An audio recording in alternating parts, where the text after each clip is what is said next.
Cadugarlar küfr etməklə və onların xoşuna gələn çirkin əməlləri ilə cinlərdən olan şeytanlara üz tutanlardır. Bu cür əməllərlə cinlər onlara sehr etməkdə yardım edirlər. Onlar qeybi bildiklərini də iddia edir, cadu vasitəsilə ölümü aparır, sevgililəri ayırır, simpatiya və ya antipatiya oyadır və insanların düşüncə tərzini dəyişirlər. Hafiz Əz-Zəhəbi özünün məşhur Böyük Günahlar kitabında belə yazır. Bir çox azğın insanlar cadu etməyin sadəcə olaraq haram olduğunu düşünürlər. Halbuki bu əməl küfürdür. Uca Allah belə buyurur. Onlar Süleymanın səltənətində şeytanların oxuduqlarının ardınca getdilər. Süleyman kafir olmadı.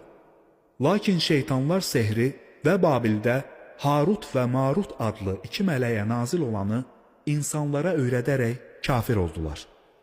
Mələklər, biz ancaq bir sınağıq, sən gəl kafir olma deməmiş, onu heç kəsə öyrətmirdilər.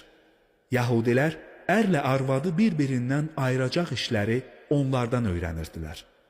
Lakin onlar Allahın izni olmadan heç kəsə zərər verə bilməzlər.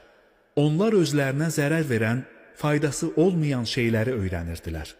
Onlar bilirdilər ki, onu əldə edən kimsə üçün axirətdə heç bir pay yoxdur.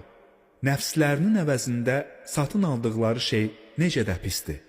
Kaş bunu biləydilər. Allahın Rəsulü sallallahu aleyhi və səlləm demişdi.